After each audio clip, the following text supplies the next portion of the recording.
But going back to that, your military examples in the past, and if I can again insert myself, I had this experience in school firsthand when often we did 5 years of mandatory cadet corps, and the last 2 years were optional, and we would go for a promotion, and all the boys that want to go for a promotion, all boys school, they're like, yep, we want to do it and whatever. Now, the problem with running these promotional things is everyone wants to show their qualities, and everyone is almost getting in each other's way. So sometimes, if you really want things to go smoothly, even as a leader, you've got to step back and then let the guy that's actually trying to show his quality, all right, no worries, go for it. And then you sometimes, in order to lead, you've got to follow. And I do see that with what you're doing behind Pauline, which is excellent. But sometimes you get an absolute liberation when you know how to lead. You've done it before. You don't have any ego about it. But a true leader does come up and you're like, thank you. You almost feel a relaxation come over your body, and you're like, I can get behind this guy. Having that leadership mindset, it's very much easier to plug the holes than to hold up this whole tent as the main leader. You are a begrudging leader in terms of you don't want to do this. This isn't an ego trip. I can see that in you. You just see that the standard has dropped so much. If no one is really going to stand up in this particular state and do the job and bring people together and stand up for what they believe honestly, then I will put my name forward and I will be a begrudging leader. Is that a correct assessment? Well, exactly. I mean, I retired, looking forward to retirement, and I've absolutely filled my life with retirement activities.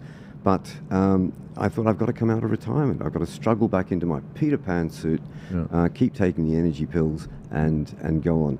And this is so important. And one of the qualities of one of the absolute essential principles, in fact, if not the most essential principle of leadership, is selflessness. Selflessness. Now, none of our leaders have had that. I don't even think they know how to pronounce it, let alone exercise it. Yeah. I worked with the most remarkable man I know living, was a Royal Marine officer, and he commanded the SBS, and he won a military cross for gallantry as a leader in the Borneo confrontation. And it was he who kicked off the Western response of support to moderate Mujahideen leaders in Afghanistan. And the British didn't know what they were doing, the British government. They weren't doing anything, neither were the Americans. And this is so the experience I've had looking at and dealing with, or seeing the results of the major institutions in our countries and the failure of those institutions, the bureaucratic failure. And this country has suffered a huge amount of institutional failure. And seeing that, and he, on his own initiative, at his own cost, went into Afghanistan and looked around for the best Mujahideen leader. He came up against a few, realized that was not where the action was, that they were not worth supporting. He finally ended up in the Panjshir Valley with Massoud, who was the best Tajik commander. And he came back, he wrote a paper. He'd actually gone to school with Lord Paddy Ashdown, and Ashdown had followed him into the Marines and into the SBS. You're familiar with Ashdown, yeah, leader of the Liberal Democrats, and eventually raised to the House of Lords.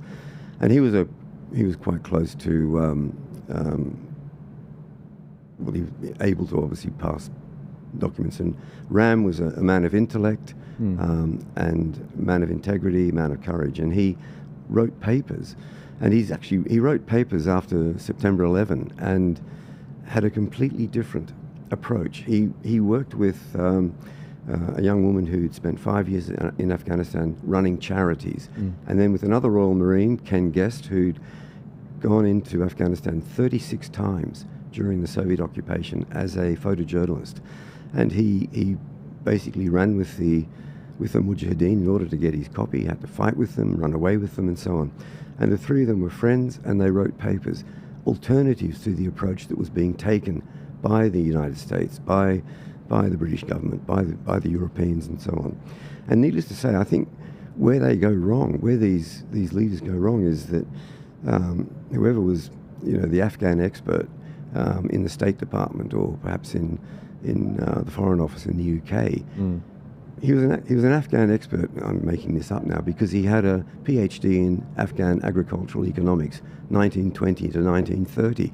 He had no experience on the ground. He had no idea of what was happening there at the time. And so Ram and Ken Guest and I, in my own small way, were on the ground. We were seeing what was happening. We were seeing what worked and what didn't work. And they wrote papers which they put through to the British government and largely were ignored, again, because of politics perhaps, or factionalism, and so on. And so seeing the failure of these institutions, again, the failure of the bureaucrats, has revved me up and makes me want to get in there and make sure that old cliche, we don't want it to happen again. Absolutely. It will happen again, but only if people don't ride it and ride shotgun on it. Did you